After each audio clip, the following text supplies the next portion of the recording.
Hello everyone, welcome to my eco classes. I am Divyanshu Sharma. आज की video में अपन कवर करेंगे इंस्ट्रूमेंट्स ऑफ मॉनेटरी पॉलिसी, यानी मॉनेटरी पॉलिसी को कंट्रोल करने के, बढ़ाने के, कम करने के, ऐसे ये जो भी सारे इंस्ट्रूमेंट्स हैं जिससे मॉनेटरी पॉलिसी वर्क करती है वो कौन कौन से होते हैं। इससे पहले वाली वीडियो में अपन ने ऑब्जेक्टिव्स ऑफ मॉनेटरी पॉलिसी देखा था और उससे पहले अपन ने मॉनेटरी पॉलिसी का ऐसे इंट्रोडक्शन कवर किया था। अगर आपने वो वाली वीडियोज़ नहीं देखी हो तो आप आई कार्ड पर जाके चेकआउट कर लेना, आपको वो वीडियो वहाँ पे मिल जाएगी। तो स्टार्ट करते हैं आज की वीडियो को।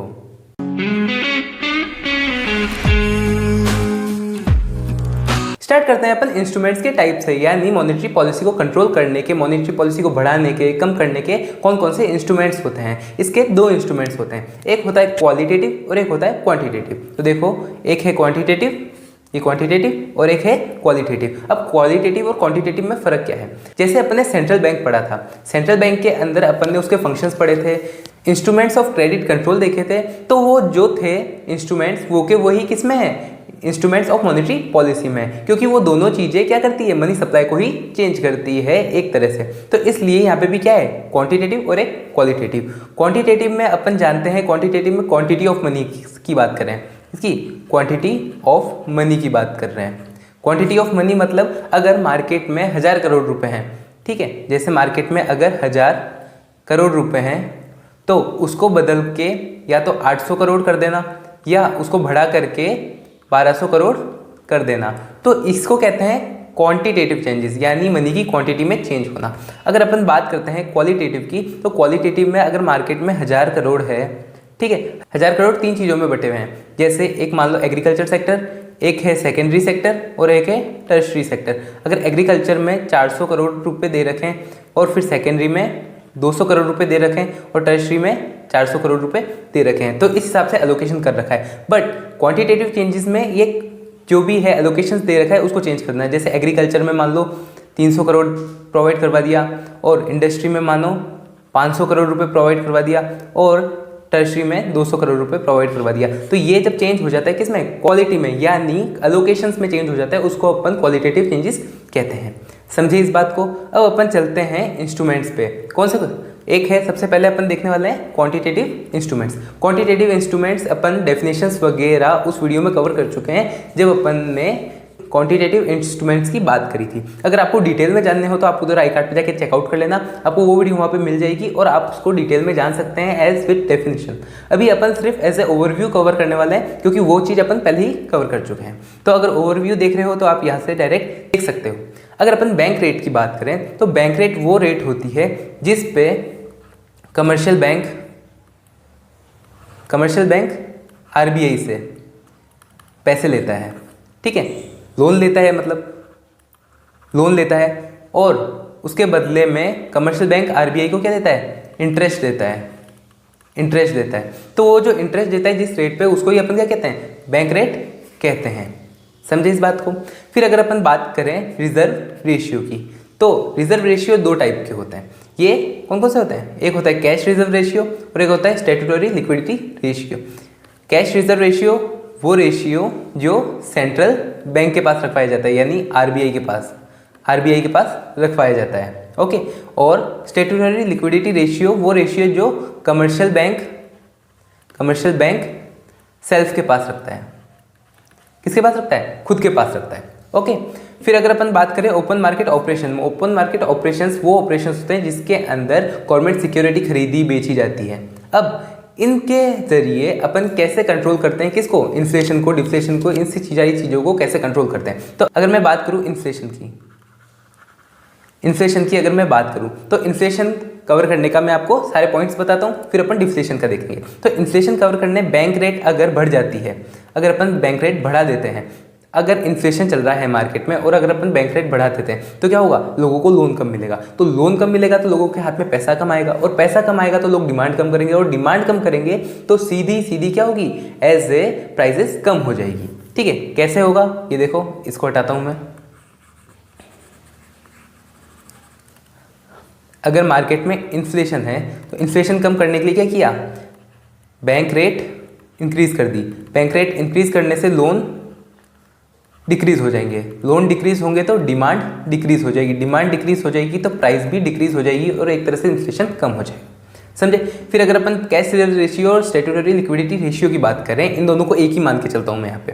तो इसके अंदर क्या होता है, अगर रिजर्व रेशियो बढ़ जाएगा, अगर रिजर्व रेशियो बढ़ेगा, ठीक है, और क्या चल रहा है, इन्फ्लेशन चल रहा है, तो जैसे ही रिजर्व रेशियो बढ़ेगा तो क्या होगा, बैंक अपने पास क्या करेगी, पैसा होल्ड ज़्यादा करेगी, होल्ड मनी मोर, ठीक है। बैंक के मनी ज़्यादा होल्ड करने से लोन डिक्रीज हो जाएगा, लोन डिक्रीज होगा तो डिमांड डिक्रीज हो जाएगी, और डिमांड डिक्रीज हो जाएगी तो प्राइसेस भी डिक्रीज हो जाएगी। ओके, समझे। इन दोनों के लिए ये चीज़ है ना, अलग अलग लेके नहीं चल रहे। फिर बात करते हैं अपन ओपन मार्केट ऑपरेशंस की। ओपन मार्केट ऑपरेशंस वो ऑपरेशंस होते हैं जिसके अंदर ट्रेजरी बिल, गवर्नमेंट सिक्योरिटीज़ वगैरह खरीदी और बेची जाती है। तो अगर मार्केट में इन्फ्लेशन है तो क्या होगा, गवर्नमेंट सिक्योरिटी सेल की जाएगी। सेल करना मतलब अगर गवर्नमेंट के पास सिक्योरिटी है, अगर वो मार्केट में सेल करेगी तो नॉर्मल जो पीपल है वो उसको बाय करेंगे, और जैसे ही वो बाय करेंगे तो मार्केट में क्या होगा, पैसे की कमी आ जाएगी, यानी मनी डिक्रीज हो जाएगा लोगों के पास। और लोगों के पास जब मनी डिक्रीज हो जाएगा तो उससे क्या होगा, डिमांड डिक्रीज हो जाएगी, डिमांड डिक्रीज होगी तो प्राइसेस भी डिक्रीज हो जाएगी और इन्फ्लेशन क्योर हो जाएगा, ठीक है। फिर अगर अपन बात करते हैं डिफ्लेशन की, डिफ्लेशन में क्या होगा, बैंक रेट क्या होगा, कम हो जाएगा, डिक्रीज हो जाएगा। उससे क्या होगा, अगर मार्केट में डिफ्लेशन चल रहा है तो बैंक रेट डिक्रीज होगा, बैंक रेट डिक्रीज होगा। बैंक रेट डिक्रीज होने से कमर्शियल बैंक के पास पैसा ज़्यादा आ जाएगा, और पैसा ज़्यादा आ जाएगा तो वो क्या करेंगे, लोन ज़्यादा प्रोवाइड करेंगे। लोन ज़्यादा प्रोवाइड करेंगे तो डिमांड बढ़ेगी, और डिमांड बढ़ेगी तो प्राइसेस ऑफ गुड्स बढ़ेगी और लोगों को प्रॉफिट होगा, ऐसे डिफ्लेशन से बाहर इकोनॉमी निकलेगी।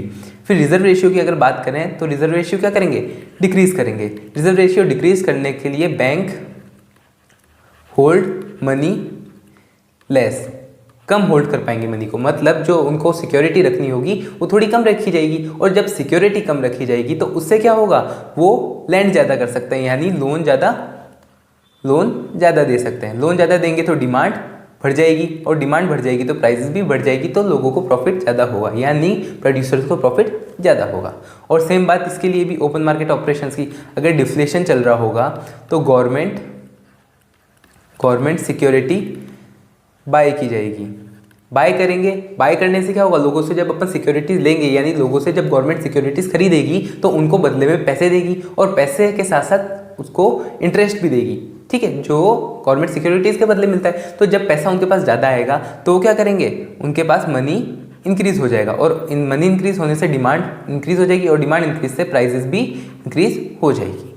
समझे इस चीज़ को। तो ये अपन ने इन्फ्लेशन और डिफ्लेशन के हिसाब से देखा क्वांटिटेटिव टेक्निक्स। अब अपन देखते हैं क्वालिटेटिव टेक्निक्स। अगर क्वालिटेटिव टेक्निक्स की बात करें तो इसके अंदर 3 चीज़ आती है। एक आता है मार्जिन रिक्वायरमेंट, एक सिलेक्टिव क्रेडिट कंट्रोल और मॉरल सुएशन। अब ये सब कैसे वर्क करते हैं इन्फ्लेशन और डिफ्लेशन के साथ। अगर अपन बात करें मार्जिन रिक्वायरमेंट की, तो मार्जिन रिक्वायरमेंट वो रिक्वायरमेंट होती है जब अपन लोन लेने जाते हैं। फॉर एग्जाम्पल, अगर अपन को 1 करोड़ का लोन लेना है तो 1 करोड़ के लोन के बदले अपन को कितनी सिक्योरिटी जमा करानी पड़ेगी। और अगर सिक्योरिटी जमा कराना छोड़ो तो फॉर एग्जांपल आप सोचो आप घर खरीद रहे हो 1 करोड़ का, ठीक है। अब आप 1 करोड़ के घर पे लोन ले रहे हो, आपको मतलब जितना मैक्सिमम हो सके उतना लोन लेना है। तो जब आप 1 करोड़ का घर गिरवी रखवा रहे हो तब उसके बदले आपको 80 लाख रुपीज़ मिल रहे हैं, यानी 20% क्या है, मार्जिन रिक्वायरमेंट है। अब क्या हो सकता है, ये बढ़ सकती है, ठीक है, या तो बढ़ सकती है या कम हो सकती है। अब ये अपन किसके हिसाब से देखेंगे, ये अपन देखेंगे इन्फ्लेशन और डिफ्लेशन के हिसाब से। ये होता है मार्जिन रिक्वायरमेंट, मतलब जो रिक्वायरमेंट बैंक को अपने पास रखना पड़ता है एज ए सिक्योरिटी। ओके, किसके हिसाब से, लोन के हिसाब से, मतलब लोन की सिक्योरिटी यही है। अगर वो लोन नहीं चुका पाएगा तो ये एक्स्ट्रा पैसे से वो क्या कर लेगी, अपना जो भी लॉस हुआ वो कवर कर लेगी। फिर अपन बात करते हैं selective credit control. Selective credit control क्या होता है, सिलेक्टिव क्रेडिट कंट्रोल यानी अपन सेलेक्ट कर लेते हैं कि अपन को इस जगह पैसा लगाना है, इस जगह नहीं लगाना है। तो सेंट्रल बैंक क्या करती है सिलेक्टिव क्रेडिट कंट्रोल के लिए, कि वो बता देती है कि आप इंडस्ट्री पे इतना पैसा लगाओगे, आप एग्रीकल्चर में इतना पैसा दोगे, टर्शरी सेक्टर में इतना पैसा दोगे, तो मतलब उसको क्या करती है, अरेंज कर देती है एज ए नीड के हिसाब से। फिर मॉरल सुएशन, मॉरल सुएशन मतलब इसके अंदर सेंट्रल बैंक क्या करती है, इसके अंदर ये बताती है कि देखो आपको लोन कम देना है, ठीक है, आपको हो सके तो इसी जगह देना है, ऐसी ऐसी चीज़ें करना है, मतलब उनको ऑर्डर देती है, उनको बताती है कि आपको ये चीज़ें फॉलो करनी है, तो वो करेगी तो ये क्या होगा, अच्छी बात होगी, ठीक है। तो ये सारी चीज़ें हैं। अब अगर अपन बात करें इन्फ्लेशन की, अगर मार्जिन रिक्वायरमेंट की बात करें इन्फ्लेशन में, तो ये कैसे वर्क करता है, मार्जिन रिक्वायरमेंट क्या होगा, इंक्रीज हो जाएगा। अगर मार्जिन रिक्वायरमेंट इंक्रीज हो जाता है तो 20% की जगह जैसे मान लो 30% अगर मार्जिन रखते हैं तो यानी 1 करोड़ की सिक्योरिटी के बदले अपन को कितने मिलेंगे पैसे, अपन को मिलेंगे 70 लाख। तो जो नॉर्मल लोग हैं वो सोचेंगे यार बहुत कम पैसा मिल रहा है, एक काम करो अभी लोन नहीं लेते बाद में लेते हैं। तो जैसे ही मार्जिन रिक्वायरमेंट बढ़ जाएगा तो उससे लोन क्या हो जाएगा, लोन डिक्रीज हो जाएगा। लोन डिक्रीज होने से जो भी डिमांड हो रही है वो भी डिक्रीज, और डिमांड डिक्रीज हो रही है तो प्राइसेस भी डिक्रीज। तो इस हिसाब से क्या होगा, इन्फ्लेशन क्या और हो जाएगा। फिर सिलेक्टिव क्रेडिट कंट्रोल की अगर मैं बात करूं तो सिलेक्टिव क्रेडिट कंट्रोल में क्या कर सकते हैं कि अपन सेलेक्ट कर सकते हैं कि जो चीज़ धीमी जा रही है, मतलब जिसकी वजह से प्राइसेस बढ़ रही है, उस सेक्टर पे पैसे कम लगाएं। अपन उस सेक्टर पे पैसे लगाएं जिस सेक्टर पे ज़रूरत है, ज़्यादा ज़रूरत है। तो उस हिसाब से सिलेक्टिव क्रेडिट कंट्रोल क्या कर सकते हैं, सेलेक्ट कर सकते हैं ऐसी चीज़ें जहाँ पे मनी लैंड करना ज़्यादा ज़रूरी है, इम्पोर्टेंट है, ओके। और जहाँ पे लेस इंपॉर्टेंट है, जहाँ से जिसकी वजह से प्राइसेस बढ़ रही है, उस पर कम कर दें। फिर मॉडल सुएशन में अपन ये बता सकते हैं कि यार देखो इस जगह पैसे लगाओ, इस जगह पैसे मत लगाओ, इधर पैसे लगाने की वजह से, यानी एग्रीकल्चर सेक्टर में अगर पैसे लगाने की वजह से प्राइसेस बढ़ रही है तो इधर पैसे मत लगाओ।